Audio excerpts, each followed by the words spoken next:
अब दिल कहीं ना लगता।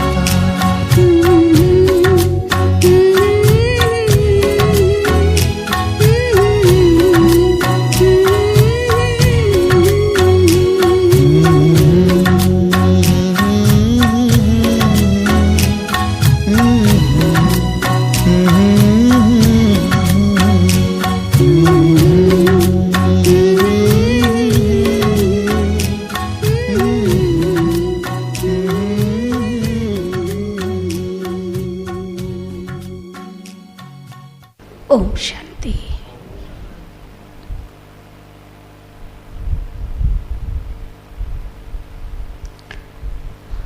आज बाबा की मुरली में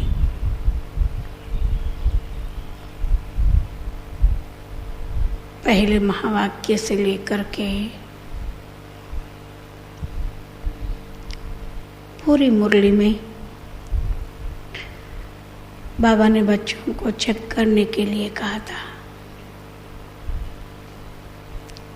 बच्चे अपने आप को चेक करो कि मैं कहाँ तक कांटों से फूल बन रहा हूँ। अपने आप को चेक करो कि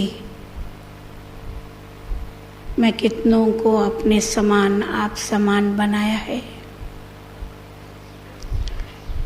अपने आप को चेक करो कि मैं कहाँ तक पतित से पावन बना हूँ। अपने आप को चेक करो कि मैं कितना बाबा को याद करता हूँ, कितना हमारे विकर्म विनाश हुआ है।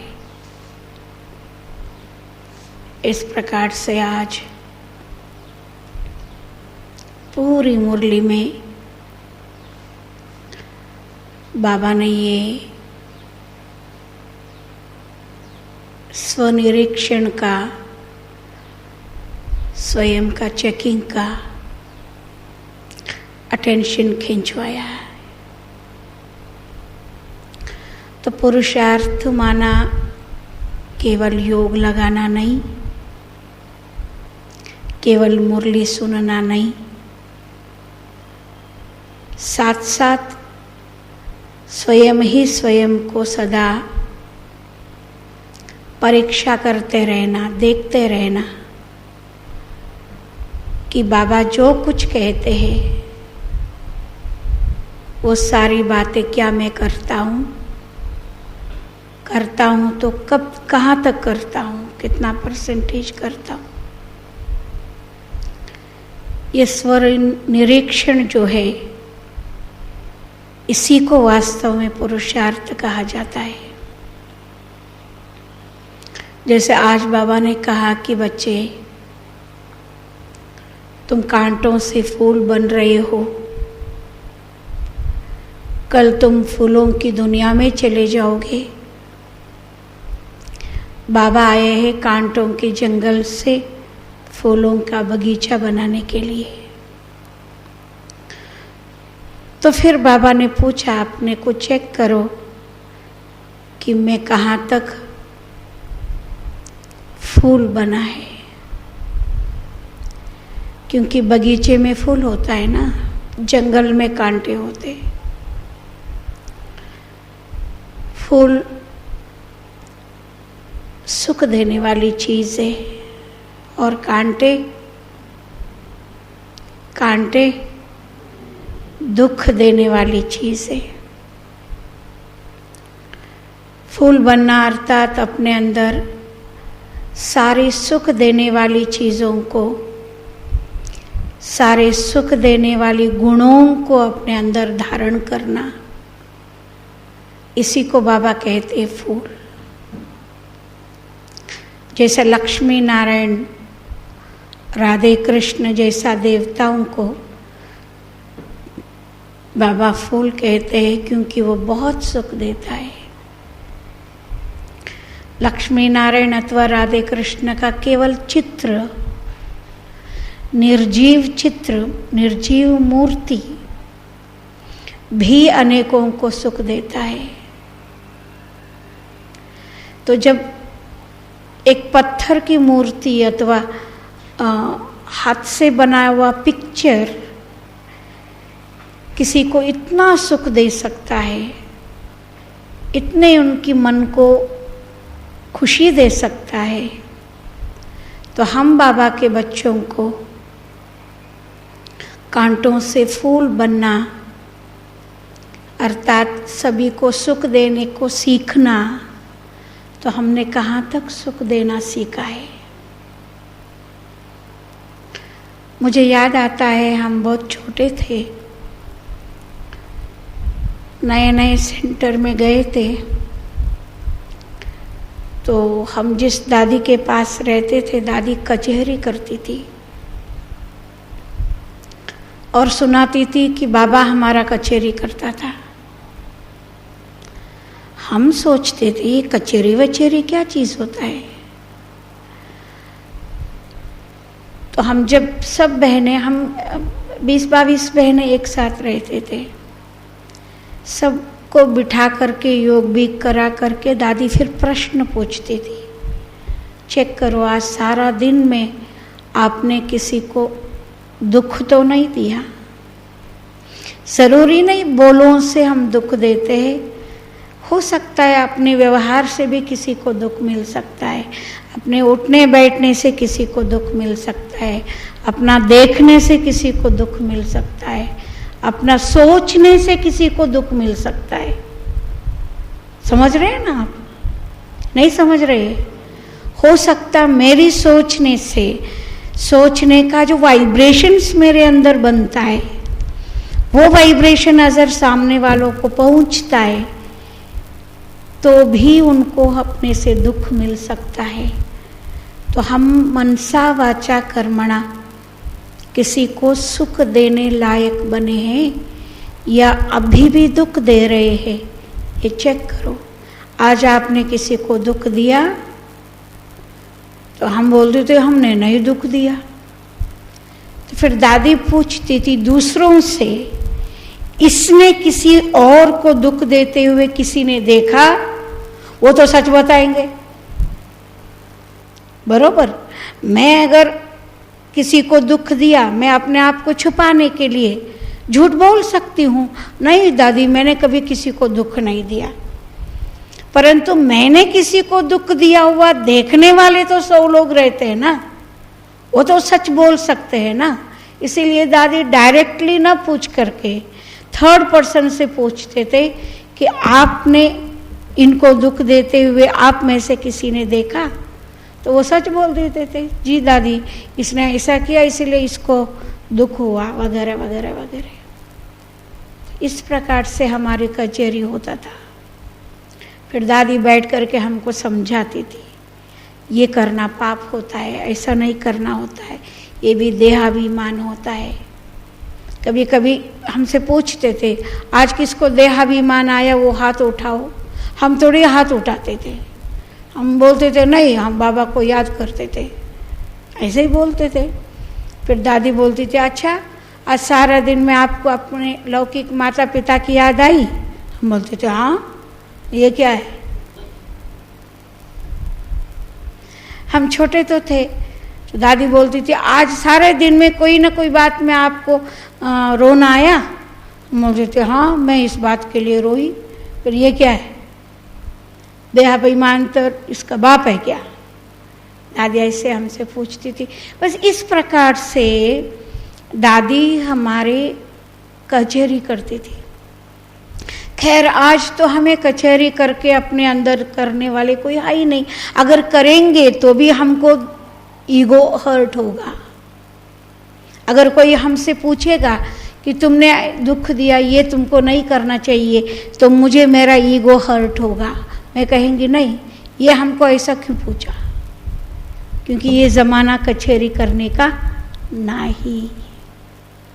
इसीलिए स्वयं स्वयं को पूछना है, स्वयं स्वयं का शिक्षक बन करके, स्वयं स्वयं का एग्जामिनर बन करके एग्ज़ाम देना है कि आज सारा दिन मैंने क्या किया, क्या सोचा, क्या बोला।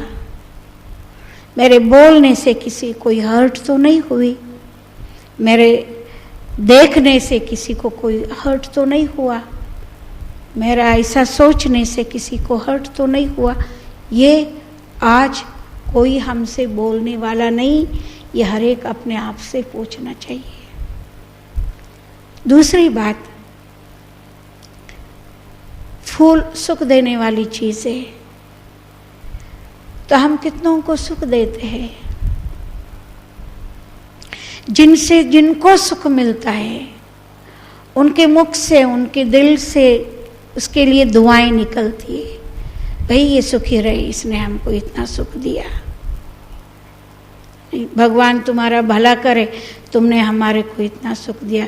कोई प्यासे को पानी भी पिला दिया ना, तो उसके दिल से निकलता है, भाई भगवान तुम्हारा भला करे, तुमने हमको प्यास थे, आपने हमको पानी पिलाया, इसीलिए भगवान तेरा भला करे। ये दिल से निकलता है। ये क्या है? ये क्या है? ये दुआ है। तो मैं जो कुछ करता हूँ, जैसा मैं बोलता हूँ, जैसा मैं सोचता हूँ, जैसा मेरा व्यवहार है, इससे मुझे दुआएं मिलती है,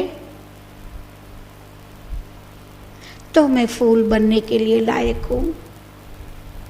अगर मेरे व्यवहार से, मेरे मनसा वाचा कर्मणा से किसी को सुख नहीं मिलता है, उनके दिल से मेरे लिए कोई दुआएं नहीं निकलता, तो मैं अपने आप को फूल कहलाने लायक नहीं हूँ।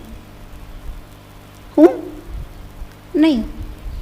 तो अगर मैं संगम युग में फूल नहीं बनूं, सबकी दुआओं की कमाई न करूं, तो सतयुग के फूलों की दुनिया में मैं कैसे जा सकेंगी? सतयुग की फूलों की दुनिया में, फूलों की बगीचे में अगर मुझे जाना है, तो मुझे सुंदर, खुशबूदार, अच्छा वाला, खिला हुआ, किसी को देखते ही खुशी हो जाए, ऐसा फूल यही बनना चाहिए। ये भी उस दिन नहीं क्या टॉपिक निकली थी, पुण्य कमाने की। तो ये दुआएं कमाना भी बहुत बड़ा पुण्य का खाता है, दुआएं जमा करना भी बहुत बड़ा पुण्य का खाता है। ये कमाई भी हमारी जन्म जन्मांतर चलेगा। इसीलिए आज बाबा पूछ रहे थे पूरी मुरली में, बच्चे तुम कहाँ तक मुझे याद करते हो? मुझे अगर याद करते हो तो विकर्म विनाश होना ही चाहिए। अगर विकर्म विनाश नहीं हो रहा है, मेरा वही स्वभाव संस्कार की पार्ट चल रहा है, और मैं चाहता हूँ तो भी मुझसे वो डिलीट नहीं होता है, इसका मतलब मेरा योग उतना नहीं है जितना मेरा विकर्म विनाश हो सके।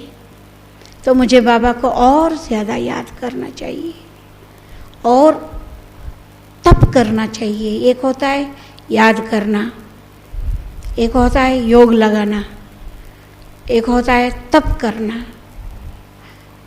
सुन रहे हो ना? एक होता है याद करना, वो सिंपल चीज़ है, याद किया जाता है। जैसा और याद आता है, बाबा भी याद आता है, याद कर लिया, काम खत्म। एक होता है योग लगाना, ये और थोड़ा सा आगे का स्टेप। भाई याद किया, बैठे, हम बैठ करके योग लगाए। और तीसरा स्टेज होता है तप करना। एक बात के ऊपर तपस्या करना, इसको कहते योग लगा करके तप करना, जिससे विकर्म विनाश होता है। तो आज बाबा यही हम बच्चों से पूछ रहे थे, बच्चे चेक करो, मैं स्वयं को विकर्मों से बचने जितनी, मेरा विकर्मों से, विकर्मों का विनाश करने जितना तप किया, योग लगाया, ये हर एक अपने अपने से पूछना है। अगर बाबा भी नीचे उतर करके बोल दिया ना तुम्हारा योग कम है, हम मानते नहीं है, क्योंकि हम बहुत पहुँचे हुए है ना, बहुत इगोइस्टिक है हम। ये बात कोई टाल नहीं सकते हैं कि हम इतने इगोइस्टिक है, और स्वयं भगवान भी आकर के बोल दे तुम्हारा योग की कमी है बच्चे, तुम्हें योग लगाना चाहिए, हम नहीं मानते। इसीलिए स्वयं को पूछना है, क्योंकि स्वयं को कभी झूठ नहीं बोल सकता, स्वयं को कभी धोखा नहीं दे सकता। इसीलिए स्वयं ही स्वयं को पूछना है, स्वयं ही स्वयं का शिक्षक बनना है, स्वयं ही स्वयं का परीक्षक बनना है, निरीक्षक बनना है और स्वयं स्वयं का निरीक्षण करना है कि मेरा क्या स्टेज है, मैं कहाँ तक पहुँचा हुआ। यह हर एक अपना अपना पूछ लेना है। यह हुआ स्वयं को बनने का एक प्रक्रिया, एक प्रोसीजर है स्वयं को बनाना। यहाँ बाबा के घर में 2 काम करना होता है। एक स्वयं को बनाना, फरिश्ता बनो, कर्मातीत अवस्था वाला बनो, अनकिन का ही बाबा कितना बोलते हैं ना, कितनी बारी अशरीरी बनो, फरिश्ता बनो, वो बनो, बाबा बहुत सारे बोलते, बच्चे ऐसा बनो वैसा बनो। तो बनने के लिए हमारे पास बहुत सारी टारगेट्स है। हमें क्या बनना है वो हमारे ऊपर निर्भर है। मैं जो सोचता हूँ वो बन जाता हूँ। जो जैसा सोचता है वैसा वो बन जाता है। जैसा आप सोचेंगे वैसा आप बन जाएंगे। तो सोच लो कि मुझे क्या बनना है। फूल बनना है, लक्ष्मी नारायण जैसा, कि कांटे की कांटे रहना है। सोचो, आप जैसा सोचेंगे वैसा बन जाएंगे। दूसरी बात है हमें बनाना। एक तो स्वयं को बनना है। बाबा जो बोलते हैं, जैसा बोलते हैं, ऐसा हमको बनना है। और दूसरा, दूसरों को बनाना है, अर्थात सेवा करना है। तो जितना भी सेवा करो, सेवा बहुत बड़ी सब्जेक्ट है। सेवा इतना वास्ट सब्जेक्ट है, जितना चाहिए करो, जैसे चाहिए करो। बहुत सेवा है, बहुत सेवा है, इतना से। आज की मुरली में भी बाबा की वरदान में था कि समय, संकल्प, कर्म और वृत्ति से आप सेवा करोगे तो सर्विसेबल, सच्ची सेवादारी कहलाएंगे। समथिंग समथिंग ऐसे ही था ना। समय, संकल्प, कर्म और वृत्ति से जो अन्य आत्माओं की सेवा करता है वो सच्चा सेवादारी है। ऐसा सच्चा सेवादारी बनो, ऐसा कुछ तो भी था। तो बाबा कहते हैं कि बच्चे यहाँ 2 ही सब्जेक्ट से, एक स्वयं को बनना, बाबा ने हमें सांचा दे दिया है और साथ साथ एग्जाम्पल भी दिया है कैसे बनना है। एक सांचा भी दे दिया, आपको ये बनना है। लक्ष्मी नारायण को दिखा दिया, आपको ये बनना है, बरोबर। और ऐसा कैसे बने उसके एग्जाम्पल भी हमारे सामने है। खैर हमने बाबा को नहीं देखा, मम्मा को नहीं देखा, लेकिन दादियों को तो देखा है ना, कि नहीं देखा? दादियों को तो देखा है ना। तो कम से कम चलो दादी की जैसा बन जाओ। तो बाबा कहते हैं ये सर्विस भी हमें करना है, स्वयं बनना है और दूसरों को बनाना है। अंत तक ये 2 चीजें चलता रहता है, चलता रहता है, चलता रहता है। ऐसा हम डिक्लेयर नहीं कर सकते कि मैं बन गया हूं, कर सकते नहीं। बाबा कभी कभी कहते हैं कि बच्चे ब्राह्मणों की माला नहीं बनता। क्यों नहीं बनता? क्योंकि आज चढ़ गए, कल उतर भी सकता। कोई उतरा हुआ बेचारा कल चढ़ भी सकता। किसी को एकदम उतरा हुआ भी हम नहीं कह सकते, क्या मालूम वो कल चढ़ जाए। किसी को चढ़ गया है हम ऐसा डिक्लेयर भी नहीं कर सकते, क्या मालूम कल उतर जाए। इसीलिए ब्राह्मणों का कभी माला नहीं बनता, ब्राह्मणों को कभी नंबर नहीं दिया जाता है। तो बाबा कहते हैं हम बच्चों को अंत तक बनना भी है और बनाना भी है। स्वयं को जितना बना सकते बनाते जाओ, स्वयं को बनाते जाओ। मूर्ति को जितना ठोक ठोक करके बनाते हैं ना वो चित्र मूर्तिकार, है ना, वो छोटा सा पत्थर भी होता है, उसको बना बना के ठोक ठोक के बनाता रहता है, वहाँ एकदम फर्स्ट क्लास बन जाता है। तो हम बच्चों के लिए खुद को बनाते रहने का, बनाते रहने का, बनाते रहने का, क्योंकि अंत तक हम खुद को बनाना होता है। क्योंकि क्या मालूम कब कैसे प्रेरणा मिल जाता, कब कैसे किसी के साथ मिल जाता, कब किसी के हमें मदद मिल जाता, कब बाबा की दुआएं मिल जाती, तो हम एकदम बन भी सकते हैं। तो बाबा कहते हैं जितना आप बने हुए हो उतना आप दूसरों को बनाओ। बनाने के लिए पूरी खर्च करो, समय खर्च करो, संकल्प खर्च करो, कर्म खर्च करो और वृत्ति खर्च करो। सबसे इम्पोर्टेंट चीज़ है वृत्ति का। बाबा कभी कभी कहते हैं कि बच्चे तुम्हारी वृत्ति रहम दिल वाला होना चाहिए, तुम्हारी वृत्ति कल्याणकारी होनी चाहिए। बाबा कहते हैं ना ऐसा, कल्याणकारी वृत्ति, रहम दिल की स्वभाव, वो वृत्ति, ऐसा अनेक प्रकार की वृत्ति बाबा बोलते हैं। तो ये सारी वृत्तियों को अगर हम अपनाएंगे, और एक वृत्ति इसमें एक भी है, अनेक आत्माओं के कल्याण करने के लिए ये रहम भाव का, रहम दिल की वृत्ति और कल्याणकारी का वृत्ति होना बहुत जरूरी है। पॉजिटिव कल्याणकारी वृत्ति माना पॉजिटिव वृत्ति। अगर थोड़ा भी अपने अंदर नेगेटिव वृत्ति आ गई, ना स्वयं को बना सकते, ना सेवा में अन्य किसी को बना सकते। अपने कर्म को, संकल्प को, समय को अगर पॉजिटिव बनाना है तो वृत्ति पॉजिटिव रखो, वो है कल्याणकारी वृत्ति। शिव बाबा का नाम शिव क्यों है?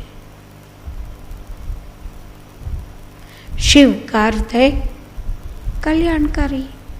तो हम किसके बच्चे हैं? हम किसके बच्चे हैं? शिव बाबा के बच्चे हैं ना? है ना? किसके बच्चे हैं?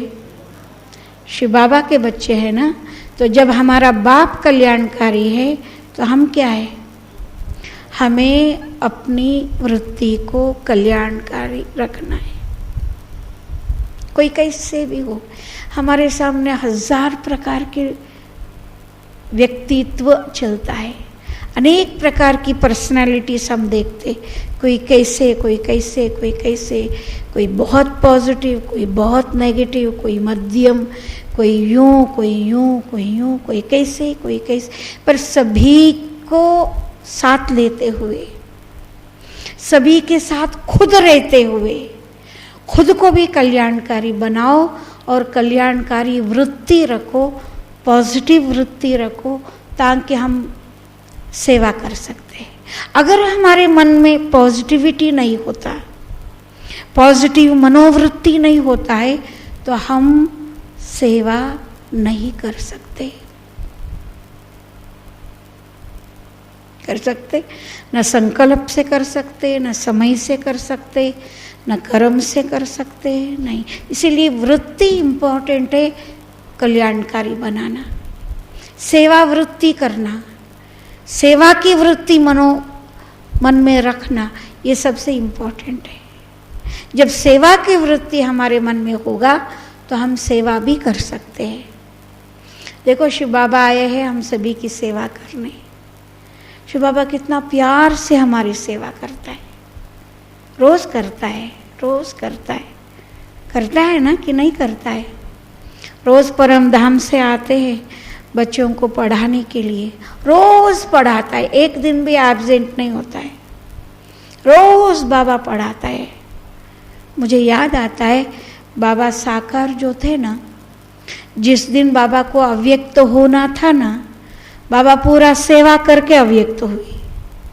जिनको लेटर्स लिखना उनको लेटर्स लिख दिया, सारे चार्जेस जिन जिन को देना उनको उनका चार्जेस दे दिया। सवेरे क्लास नहीं कराया था तो शाम को क्लास करा दिया, वो भी रह ना जाए। तो बाबा के अंदर कितनी पॉजिटिविटी थी जो वो अंत तक काम में आया। तो हम बाबा के बच्चों के अंदर भी दो बातों के लिए पॉजिटिविटी चाहिए, एक खुद को बनने के लिए पॉजिटिविटी और अनेक आत्माओं की सेवा के लिए पॉजिटिविटी। हमें अनेक आत्माओं की सेवा करनी है।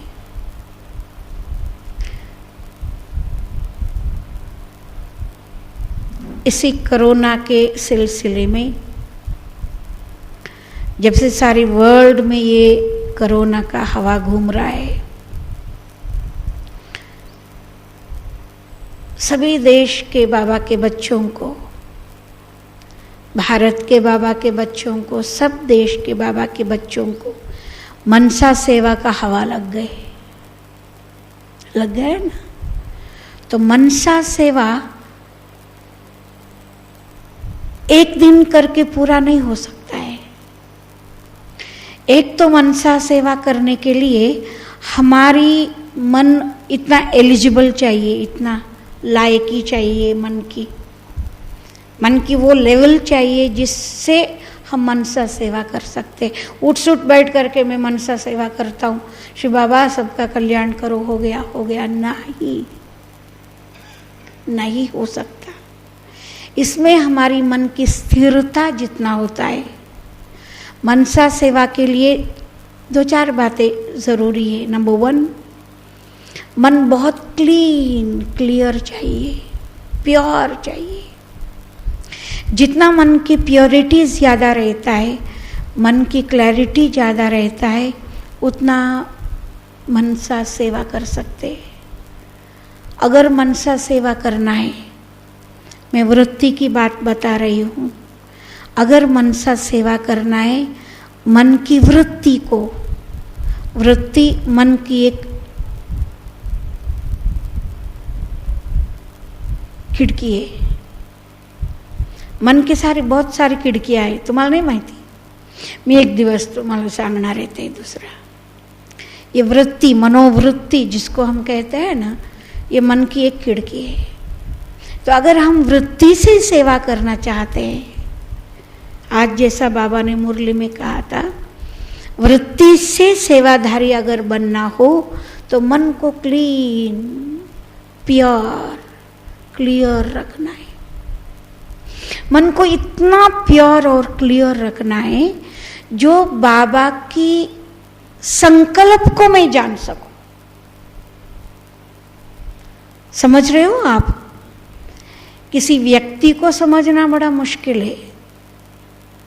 एक व्यक्ति मेरे साथ 24 घंटा रहता है तो भी उस व्यक्ति को मैं ठीक तरह से समझ नहीं पाती हूँ। हालांकि उनसे मैं बोलती हूँ, चलती हूँ, बैठती हूँ, उठती हूँ, खाती हूँ, पीती हूँ, सोती हूँ उनके साथ, तो भी हम उनको समझ नहीं सकते। परंतु हमें शिव बाबा की हेतु को समझना, शिव बाबा की मनोवृत्ति को अगर समझना, तो आप सोचो अपनी मन की क्लैरिटी और प्योरिटी कितना पावरफुल होना चाहिए। आप समझ रहे हो ना मैं क्या बोल रही हूं? ऐसा ऐसा करो, हाँ जी ऐसा करो। समझ रहे हैं ना? जब हमारी मन इतनी कमजोर है, जो साकार व्यक्ति को नहीं समझ पाता, तो अब हमारी मन को इतना पावरफुल बनाना है, इतना प्योर और क्लीन बनाना है, जो हम शिव बाबा निराकार के मन के संकल्पों को, उनकी टचिंग्स को हम फील कर सकते, हम समझ सकते हैं। अवघड वाटतंय का? अवघड वाटतो? नहीं है, वास्तव में अवघड नहीं है। मैं आपको एक एग्जाम्पल दूं क्या? देखो, एक व्यक्ति की शादी हो जाती है, हाँ, नए उन दोनों को आपस में बहुत प्रेम होता है, वो होता है, फिर बच्चे होते हैं, फैमिली बड़ा हो जाता है, तो भी प्रेम होता है, लेकिन पहले वाला प्रेम से ज़रा अलग वाला प्रेम होता है।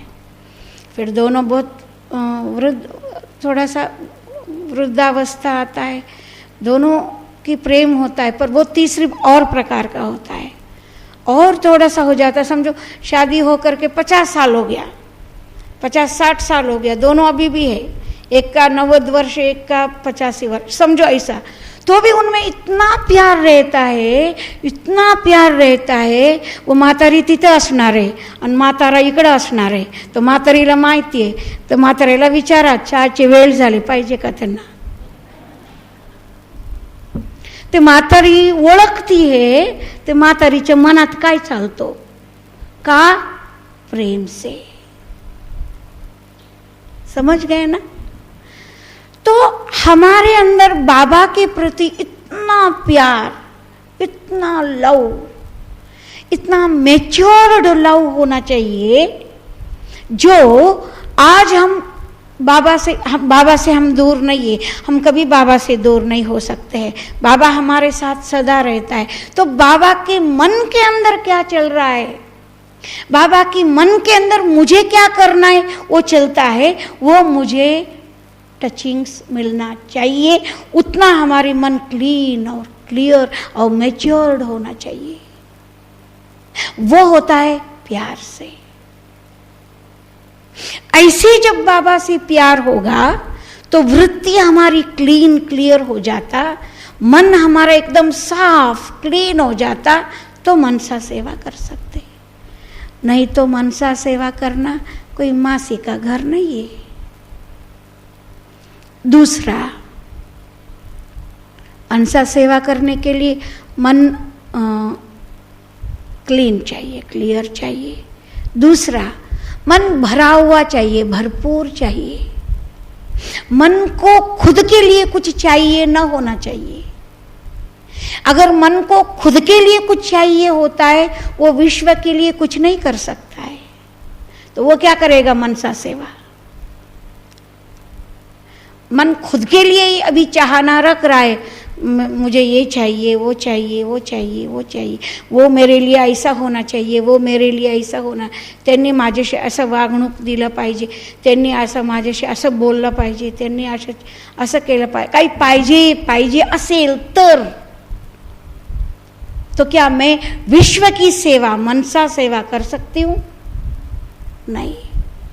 मेरे मन में इतना भरपूर होना चाहिए, जैसा फुल होकर के ओवरफ्लो होता है ना. ओवरफ्लो म्हणजे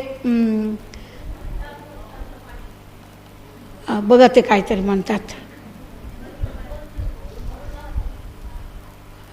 असं काहीतरी, हाँ असं झालं पाहिजे. अब मुझे कोई किसी से कुछ भी नहीं है, कोई कैसे भी मेरे से चले, कोई कैसे भी वाकड़ा चले, कोई कैसे भी चले, मुझसे कोई किसी से कुछ भी चाहना रखना नहीं है. ऐसा जब हमारा मन हो जाता, हमारे मन के अंदर किसी की कोई चीज की चाहना की जगह नहीं बचता, इतना फुल रहता, तब हम दूसरों की सेवा कर सकते. इसको कहा जाता मनसा सेवा. शांति से भरपूर, बाबा की प्रेम से भरपूर, खुशी से भरपूर.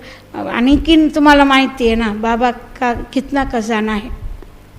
सारी बातों के हम भरपूर जब हो जाएंगे, ओवरफ्लो हो जाएंगे, हमें मनुष्य से कोई प्रकार की कुछ चाहना नहीं होगा, न कोई वस्तु से, न कोई व्यक्ति से कोई चाहना होगा, तब हम मनसा सेवा कर सकते. तब हमारी वृत्ति से सेवा होगा. बरोबर. नंबर 3, मनसा बड़ा पावरफुल चाहिए. हिलने वाला मन कभी मनसा सेवा नहीं कर सकता है.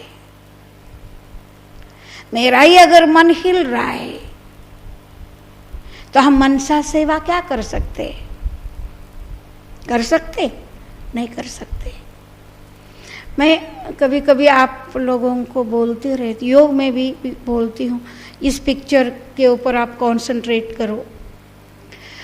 तो हर बात में हमारी इतनी पावरफुल मन चाहिए.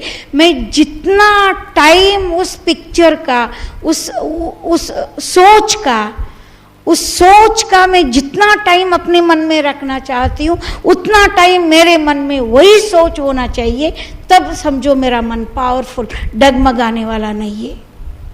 अगर मेरी सोच में थोड़ा सा कभी हाँ कभी ना, कभी परमधाम, कभी सेवा, कभी फट से नीचे, कभी क्वारंटाइन, ऐसा अगर मेरा मन चलता रहेगा तो मैं क्या मनसा सेवा कर सकेंगी?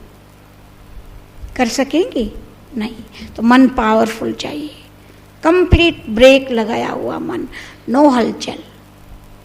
ये 3 बातें बहुत जरूरी है और बहुत सारी बातें हैं, मैं बाद में सुनाऊंगी। तो वृत्ति से सेवा माना, वृत्ति का सेवा हो गया तो संकल्प, समय, कर्म, तन मन धन ये सब सेवा हो ही जाता है। आवृत्ति है मन में, मनोवृत्ति ऐसा कहते हैं ना, आपने शब्द सुना है क्या? मनोवृत्ति। तो हमारी मन की वृत्ति जो है वो साफ, पावरफुल, क्लियर, प्योर और भरपूर होंगे तो हम मनसा सेवा कर सकते हैं। ठीक है ना?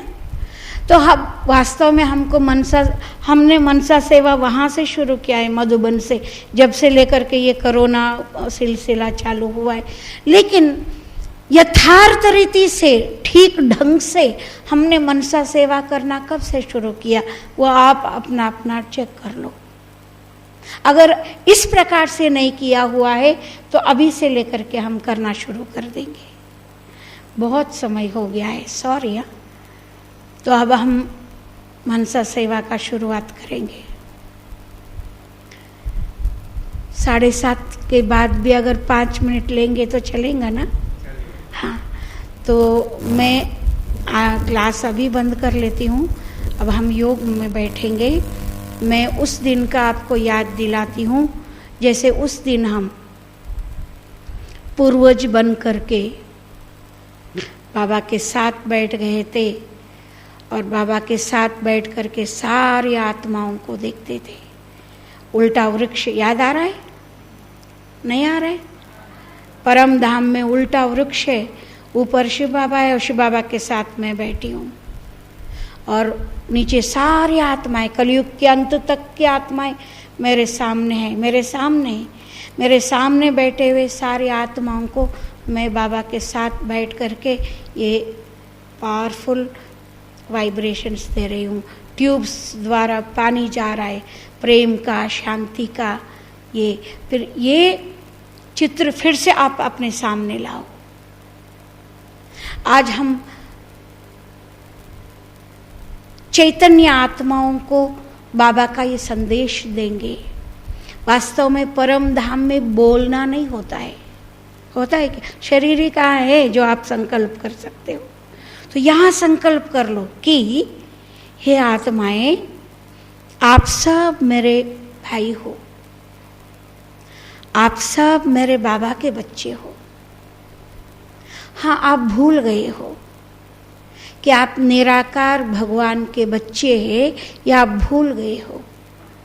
अब आप चलो अपने घर। हम सबका घर एक है, हम सबका बाप एक है, हम सभी का स्थान एक है। तो चलो अपने घर और हम बाबा से पूरा प्यार और पालना का अनुभव करेंगे। यहाँ उनको पहले बना दो, ठीक है? यहाँ माना साकार दुनिया में ये नहीं हो सकता। ये आप अभी चलो वतन में, ठीक है? वतन में चलो। वतन में अव्यक्त बाप दादा है, जिसमें शिव बाबा आया है हुए और अव्यक्त ब्रह्मा बैठा हुआ है। वहाँ सारे आत्माओं को आप इमर्ज करो और उनसे रूरियान करो। अरे आत्माएं, आप तो मेरे भाई लोग हो, आप भूल गए हो। आप जब आत्मा थे तो कितना शांत थे, कितना पवित्र थे। आप तो एक शुद्ध चैतन्य आत्मा हो, आप मेरे शिव बाबा के बच्चे हो, आप मेरा भाई हो, मैं तुम्हारा भाई हूँ, देखो मुझे। ऐसे उनसे बातें करो बड़े प्रेम से, जैसा आपका बिछड़ा हुआ कोई भाई आत्मा, आपका ही स्वयं का खुद का बिछड़ा हुआ कोई भाई आत्मा से आप बातें कर रहे। अरे बाबा, मैं तुम्हारा भाई हूँ, चलो अब हम अपना घर चलेंगे। ऐसे उनसे बातें करते फिर एकदम उनको उनके स्थान पर बिठा दो और आप अपने स्थान पर बैठ जाओ बाबा के पास। फिर वहाँ से आप ये फील करो, क्योंकि वहाँ केवल अनुभव है, वहाँ कोई बोलना नहीं है, संकल्प नहीं है। वहाँ आप फील करो शिव बाबा और हम दोनों मिल करके इन सब आत्माओं को शांति का, प्रेम का ट्यूब्स द्वारा पानी पहुंचा रहे हैं। सब आत्माओं को ये मिल रहा है। ये पिक्चर आप 10 मिनट तक देखना है और ये पिक्चर के आधार से आपको उसका अनुभव करना है कि मैं मनसा सेवा के द्वारा सारी मेरी चैतन्य भाई आत्माओं को शांति, प्रेम, आनंद का पानी पहुंचा रहा हूं। कर सकेंगे माता? कर सकेंगे? कर सकेंगे? Very good. चलो बैठो, स्ट्रेट बैठो, तिलवाड़ा मंदिर की मूर्तियां हो जाओ, आंखें खोल करके बैठो।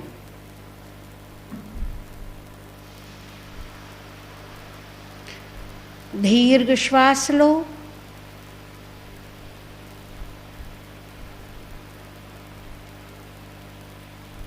दोबारा बड़ा श्वास लो,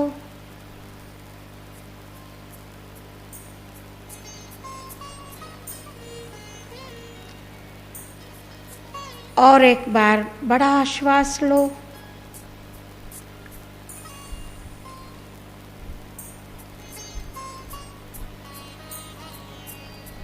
अब चलो अपने वतन के ओर, जहां अव्यक्त रूप में बाप दादा बैठे हुए हैं।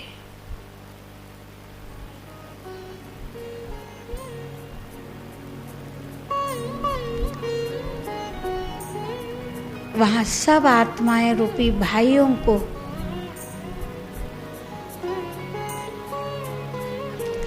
आमंत्रण करो, इमर्ज करो।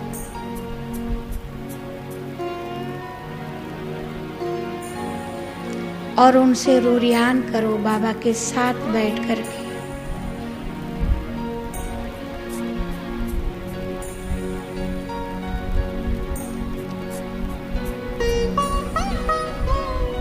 हे मेरे भाई आत्मा,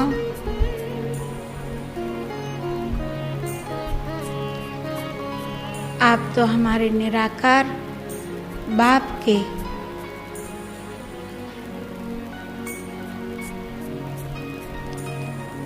और अव्यक्त आकारी बाप के भी बच्चे होने के नाते से आप हमारे सगे भाई हो।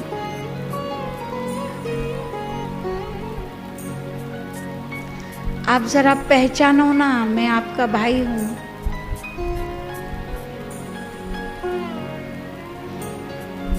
हमारा बाबा बहुत अच्छा है, बहुत प्यार करता है।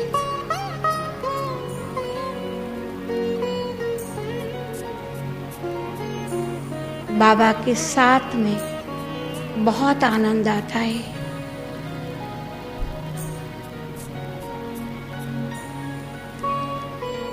अब आप सब चलो अपने अपने घर में। हम सब एक बाबा के बच्चे, एक घर के रहवासी, साथ साथ रहने वाले, हम सब आपस में भाई हैं।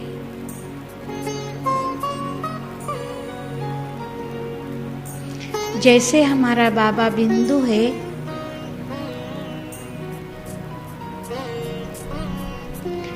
हम सब चैतन्य बिंदु लाइट के स्वरूप के हैं।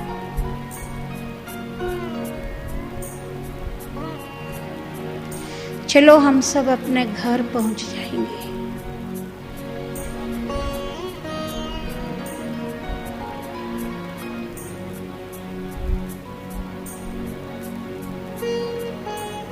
आपके सामने एक विजन लाओ। हम निराकार बाबा के साथ बैठे हुए हैं।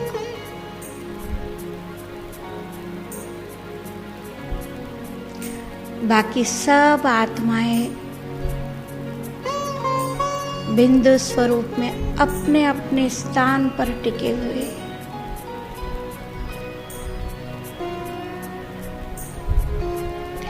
ये चैतन्य आत्माओं का घर है।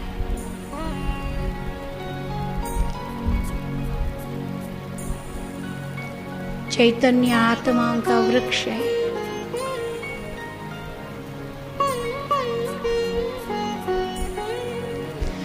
हम सब बिंदु स्वरूप में स्टार के रूप में चमक रहे हैं।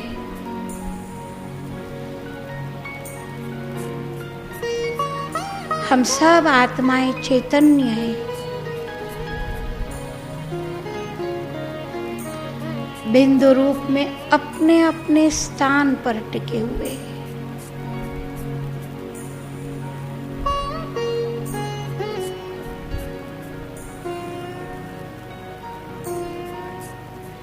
हम बाबा के साथ, बाबा के पास, बाबा के सानिध्य में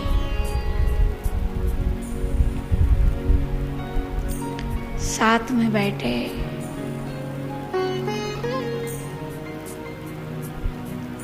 बाबा के साथ का ये अनुभव बहुत निराला है, बहुत न्यारा है।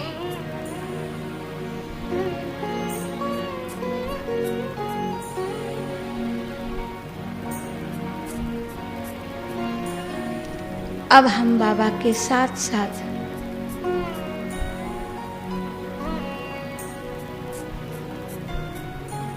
सर्व आत्माओं को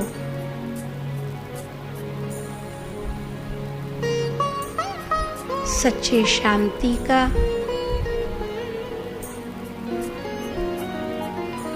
सच्चे ईश्वरीय प्रेम का,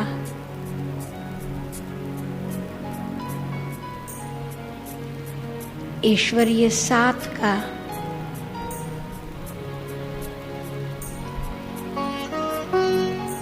आनंद का,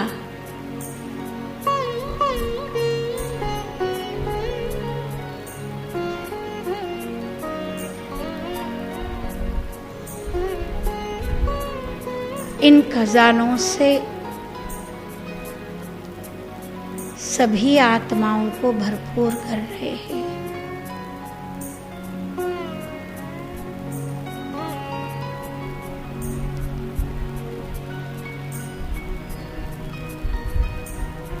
सबको शांति की आवश्यकता है, सच्चे प्यार की आवश्यकता है। सब आत्माओं तक ये ईश्वरीय आनंद, ईश्वरीय स्नेह का पालना पहुंच रहा है।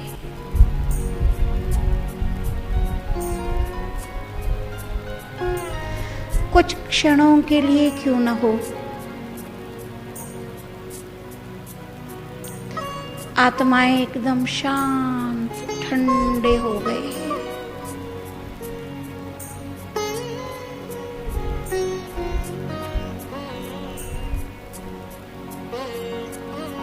सर्व आत्माओं के पिता के द्वारा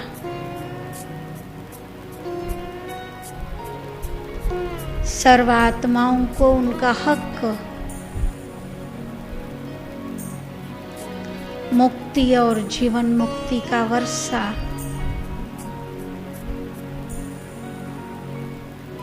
उसकी अनुभूति हो रही है।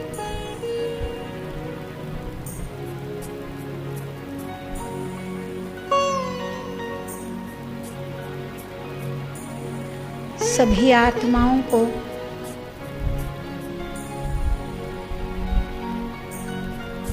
बाबा के पास आने का आश लगा हुआ है।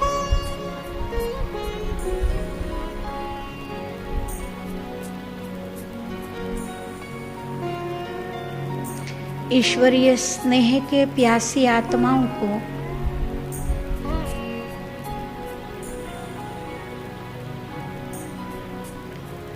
थोड़ा थोड़ा ईश्वरीय स्नेह की आंचली मिल रहा है।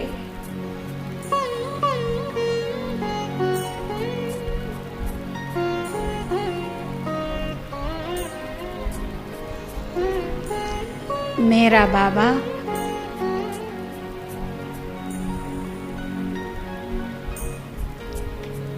ये सब आत्माओं को अपना वर्षा लेता हुआ देख बहुत खुश हो रहा है।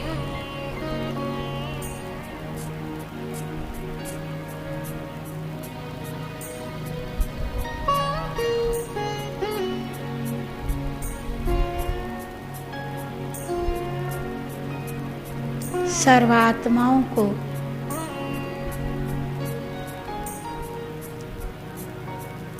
बेहद में अपने बाप का असली वर्षे को पहचान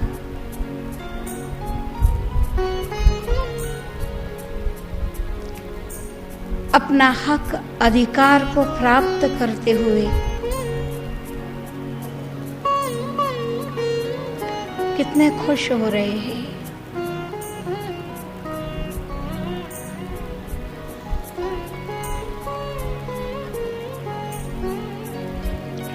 सभी आत्माएं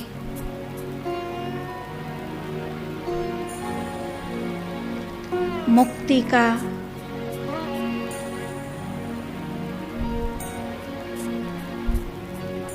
अनुभूति करते हुए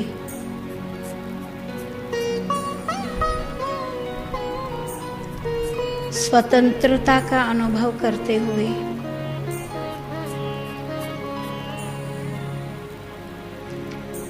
सभी बातों से मुक्त होते हुए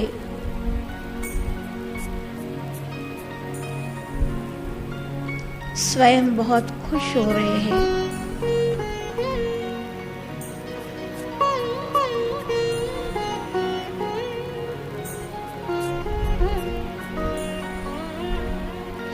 हमें भी बाबा के साथ ये दृश्य को देखते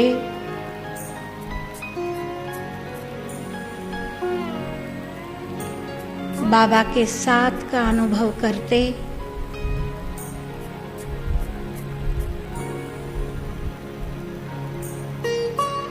अपने रूहानी भाइयों का खुश होते हुए देख मन बड़ा प्रसन्न हो रहा है।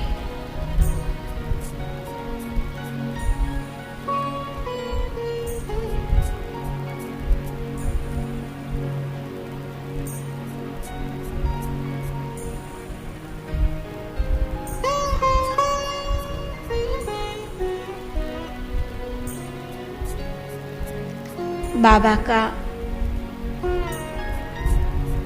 बहुत बहुत शुक्रिया है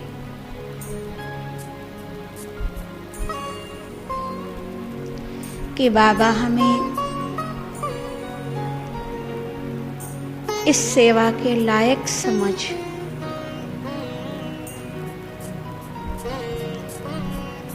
हमें अपने साथ बिठाकर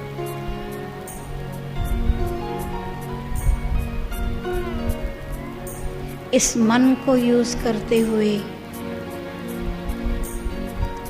वो अपना सेवा कर रहा है। Thank you Baba.